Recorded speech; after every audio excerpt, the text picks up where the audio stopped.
ಎಲ್ರಿಗೂ ನಮಸ್ಕಾರ. My food ಚಾನಲ್ಗೆ ಸ್ವಾಗತ. ನಾನು ಇವತ್ತು ಗೆಣಸಿನ ಗಾರ್ಗಿ ಮಾಡಾಕುಂತೀನಿ ರೀ. ಭಾಳ ಚಲೋ ಸಾಫ್ಟ್ ಬಂದಾವೆ. ಹೆಂಗೆ ಮಾಡೋದಂತ ನೋಡೋಣ ಬರ್ರಿ. ನೀವು ಒಂದ್ಸಲ ಟ್ರೈ ಮಾಡಿರಿ. ಒಂದು ಕುಕ್ಕರ್ಗೆ 1 ಲೀಟ್ರ್ ನೀರು ಹಾಕ್ಕೊಂಡೀನಿ ಗೆಣಸು ಕುದಿಸಾಕಂತ.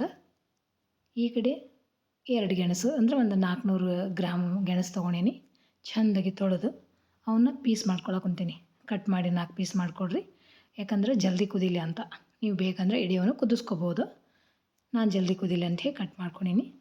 ಈಗ ನೋಡಿರಿ ಕುಕ್ಕರಿಗೆ ಹಾಕಿ ಒಂದು 2 ಸೀಟಿ ಕೂಗಿಸ್ಕೊತೀನಿ. ಅಂದರೆ ಸಾಫ್ಟಾಗಿ ಕುದಿತಾವೆ ಸಾಕು. 2 ಸೀಟಿ ಕೂಗಿಸ್ಕೊಂಡು ಸಾಕು. ನೀವು ನಿಮಗೆ ನೋಡ್ಕೊಂಡು ಕೂಗಿಸ್ಕೊರಿ. ನಿಮ್ಮ ಕುಕ್ಕರಿನ ಮೇಲೆ ಡಿಪೆಂಡ್.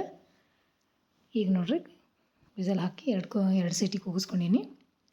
ನೋಡಿರಿ ಗೆಣಸು ಕುದ್ದಾವು. ಈಗ ಆರಾಕಿಡೋಣ.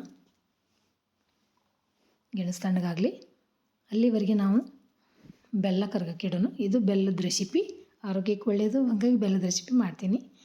200 ಗ್ರಾಮ್ ಬೆಲ್ಲ ತೊಗೊಂಡೀನಿ, ಆರ್ಗ್ಯಾನಿಕ್ ಬೆಲ್ಲ.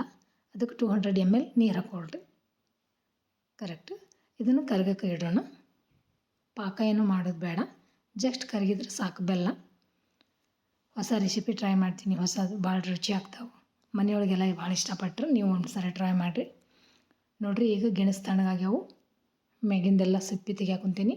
ಫುಲ್ ಸಿಪ್ಪಿ ಎಲ್ಲ ತೆಗೆದು ಸ್ಮ್ಯಾಶ್ ಮಾಡ್ಕೊರಿ ಗಂಟಿರ್ಲಾರ್ದಂಗೆ. ನೋಡಿರಿ ಎಷ್ಟು ಸಾಫ್ಟ್ ಕುದ್ದಾವು, ಬೆಣ್ಣೆ ಥರ ಆಗ್ಯಾವು. ಒಳಗೊಂದೊಂದು ಸಾರಿ ಗಂಟು ಉಳಿದಿರ್ತಾವಲ್ಲ, ಅದನ್ನೆಲ್ಲ ಫುಲ್ ಕ್ಲೀನಾಗಿ ಸ್ಮ್ಯಾಶ್ ಮಾಡ್ಕೊರಿ. ಅದು ನೋಡಿರಿ ಎಷ್ಟು ಸಾಫ್ಟ್ ಬೆಣ್ಣೆ ಥರ ಆಗೈತಿ. ಈ ಕಡೆ ಬೆಲ್ಲ ಕರಗೈತಿ ಪೂರ್ತಿ ಸಾಕು. ಇದಕ್ಕಿಂತ ಜಾಸ್ತಿ ಅದನ್ನ ಕುದಿಸೋದು ಬೇಡ. ಗ್ಯಾಸ್ ಆಫ್ ಮಾಡ್ಕೊಂಬಿಡ್ರಿ. ಗೆಣಸಿಗೆ ನಾನು 100 ಗ್ರಾಮ್ ಗೋಧಿ ಹಿಟ್ಟು ಹಾಕ್ಕೊತೀನಿ. ಅದಕ್ಕೆ 100 ಗ್ರಾಮ್ ಮೈದಾ ಹಿಟ್ಟು ಹಾಕ್ಕೊಂಡೀನಿ. ಆಮೇಲೆ 1 ಚಿಟಿಕೆ ಉಪ್ಪು ಹಾಕ್ಕೊರಿ. ಬೆಲ್ಲದ ಅಡಿಗೆ ಉಪ್ಪು ಹಾಕ್ಕೊಳ್ಳೋದು ಭಾಳ ರುಚಿ ಬರ್ತೈತಿ. ಸ್ವಲ್ಪ ಸೋಡಾ ಪುಡಿ ಹಾಕ್ಕೊರಿ. ನೀಟಾಗಿ ಹಿಟ್ಟು ಮತ್ತು ಗೆಣಸು, ಸೋಡಾ ಪುಡಿ, ಉಪ್ಪು ಒಂದೇ ಕಡೆ ಕುಂದರ್ಲಾರ್ದಂಗೆ ನೀಟಾಗಿ ಮಿಕ್ಸ್ ಮಾಡ್ಕೊರಿ. ಕ್ಲೀನಾಗಿ ಮಿಕ್ಸ್ ಮಾಡ್ಕೊರಿ. ಆಮೇಲೆ ಕರಗಿದ್ದ ಬೆಲ್ಲನ ನಾನು ಸೋಸ್ಕೊಳಕುಂತೀನಿ. ಸೋಸಿ ಹಾಕ್ಕೊಳ್ಳೋದ್ರಿಂದ ಅದರೊಳಗೆ ಇರೋ ಹಳ್ಳು ಆಮೇಲೆ ಹೊಲಸು ಬರುತ್ತಲ್ಲ, ಅದನ್ನು ಸೋಸ್ಕೊಂಡು ಹಾಕ್ಕೊಂಡ್ರೆ ಕ್ಲೀನ್ ಇರ್ತೈತಿ. ಇದು ಹಾಕ್ಕೊಂಡು ಸುಡುತ್ತಲ್ಲ, ಹಾಗಾಗಿ ಕೈಲಿ ಮಿಕ್ಸ್ ಮಾಡೋಕ್ಕಾಗಲ್ಲ. 1 ಸ್ಪೂನ್ ತೊಗೊಂಡು ಮಿಕ್ಸ್ ಮಾಡ್ಕೊರಿ ಕ್ಲೀನಾಗಿ. ಬೆಲ್ಲ ನೀರಿನ ಕನ್ಸಿಸ್ಟೆನ್ಸಿ ಕರೆಕ್ಟ್ ಬರುತ್ತೆ. ಉಳಿಯಂಗಿಲ್ಲ ಬೆಲ್ಲ, ಎಲ್ಲ ಹೋಗ್ತೈತಿ. ಪೂರ್ತಿ ಬೆಲ್ಲ ಸಾಕಾಗತ್ತೆ. ಹಾಗಾಗಿ ಎಲ್ಲ ಬೆಲ್ಲ ಸೋಸ್ಕೊಂಡು ಕರೆಕ್ಟ್ 100 ಗ್ರಾಮ್ ಹಿಟ್ಟು, ಮೈದಾ, ಗೋಧಿ ಹಿಟ್ಟು, 200 ಗ್ರಾಮ್ ಬೆಲ್ಲ, ಗೆಣಸು ಎಲ್ಲ ಕರೆಕ್ಟ್ ಬರ್ತೈತಿ. ಕರೆಕ್ಟ್ ಆಗುತ್ತೆ. ಈಗ ನೋಡಿರಿ ಈ ಥರ ಸಾಫ್ಟಾಗಿ ಮಿಕ್ಸ್ ಮಾಡ್ಕೊರಿ.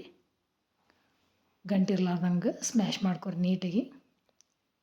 ಗಟ್ಟಿ ಆಯ್ತಂದ್ರೆ ಇದು ಗಟ್ಟಿ ಬರ್ತಾವೆ ಗಾರ್ಗಿ. ಹಾಗಾಗಿ ಸಾಫ್ಟ್ ಬರಬೇಕಂದ್ರೆ ಇಷ್ಟು ಕನ್ಸಿಸ್ಟೆಂಟಿ ಇರಬೇಕು. ಗಾರ್ಗಿ ಕರಿಯಾಗಂತಂದು ಎಣ್ಣೆ ಕಾಯಕ್ಕಿಟ್ಟೀನಿ. ನೋಡಿರಿ ಈ ಥರ ಬಜ್ಜಿ ಬಿಡ್ತೀವಲ್ಲ, ಆ ಥರ ಬಜ್ಜಿ ಥರ ಸ್ವಲ್ಪ ಬಿಡ್ರಿ. ಎಣ್ಣೆನ ಫುಲ್ ಕಾಸ್ಕೊಂಡು ಆಮೇಲೆ ಸಣ್ಣ ಮಾಡಿಕೊಂಡು ಆಮೇಲೆ ಗಾರ್ಗಿ ಹಾಕಿರಿ. ಸಣ್ಣ ಉರಿ ಒಳಗನ ಕರ್ಕೊರಿ. ಅಂದ್ರೆ ಕಲರ್ನು ಚೆಂದ ಬರ್ತೈತಿ. ಒಳಗೆ ಫುಲ್ ಬೆಂದಿರ್ತಾವೆ. ಜೋರು ಇಟ್ಕೊಂಡ್ಬಿಟ್ರೆ ಮೇಲೆ ಕಲರ್ ಬರುತ್ತೆ, ಬಟ್ ಒಳಗೆಲ್ಲ ಹಸಿ ಉಳಿದಿರ್ತಾವೆ. ಹಾಗಾಗಿ ಸಣ್ಣ ಉರಿ ಒಳಗನ ನೋಡಿರಿ ಈ ಥರ ಮೇಲೂ ಸ್ವಲ್ಪ ಎಣ್ಣೆ ಹಾಕ್ಕೊಂತ ಇದ್ರೆ ಜಲ್ದಿನ ಬೇಯ್ತಾವೆ ಮತ್ತು ಕಲರ್ನು ಭಾಳ ಚೆಂದ ಬರ್ತಾವೆ. ಆಮೇಲೆ ನೋಡಿರಿ ನಾವು ಸ್ವಲ್ಪ ಹಿಟ್ಟು ಹಾಕಿದ್ರೆ ಅದು ಡಬಲ್ ಆಗ್ತೈತಿ. ಕೇಕ್ ಥರ ಉಬ್ಬಿರ್ತಾವೆ. ಒಳಗೂ ಅಷ್ಟೇ ಭಾಳ ಸಾಫ್ಟಾಗಿ ಕೇಕಿನ ಥರ ಆಗ್ತಾವೆ. ನಮ್ಮ ಮನೆಯೊಳಗಂತೂ ಎಲ್ಲರೂ ಭಾಳ ಇಷ್ಟಪಡ್ತಾರೆ. ನಾನು ಮೊದಲು ಬರೀ ಗೋಧಿ ಹಿಟ್ಟಿಂದ ಮಾಡಿದ್ದೆ. ಈ ಸಲ ಫಸ್ಟ್ ಟೈಮ್ ಗೆಣಸಿನ ಗಾರ್ಗಿ ಟ್ರೈ ಮಾಡೋಣ ಅಂತ ಮಾಡೀನಿ. ಭಾಳ ಟೇಸ್ಟಿ ಆಗ್ಯಾವು, ಭಾಳ ರುಚಿ ಚಲೋ ಆಗ್ಯಾವ ಸಾಫ್ಟಾಗಿ. ನೀವು ಒಂದ್ಸಲ ಟ್ರೈ ಮಾಡಿರಿ. ನೋಡಿರಿ ಎಷ್ಟು ಚಂದ ಕಲರ್ ಬಂದವು. ಹೌದಾ, ನೀವು ಇದನ್ನು 15 ದಿನ ಇಟ್ಟರು ಕೆಡಂಗಿಲ್ಲ. ಎಣ್ಣೆ ಒಳಗೆ ಕರೆದಿರೋದ್ರಿಂದ 15 ದಿನ ಇಡ್ಬೋದು, ಏನೋ ಹಾಳಾಗಲ್ಲ. ನೋಡಿರಿ ಎಷ್ಟು ಚಂದ ಕಲರ್ ಬಂದವು. ನೀವು ಒಂದ್ಸಲ ಫಸ್ಟ್ ಟೈಮ್ ಟ್ರೈ ಮಾಡಿರಿ.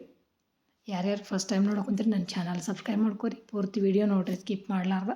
ಯಾವಾಗಲೂ ನನ್ನ ಹೊಸ ವೀಡಿಯೋ ಬಂದ್ರೆ ಎಲ್ಲರೂ ಸ್ಕಿಪ್ ಮಾಡಲಾರ್ದ ವೀಡಿಯೋ ನೋಡಿರಿ ಎಷ್ಟು ಸಾಫ್ಟ್ ಅದಾವೆ. ಒಳಗೆಲ್ಲ ಪೂರ್ತಿ ಹಸಿ ಉಳಿದಿಲ್ಲ. ಎಷ್ಟು ನೀಟ್ ಬಂದಾವೆ.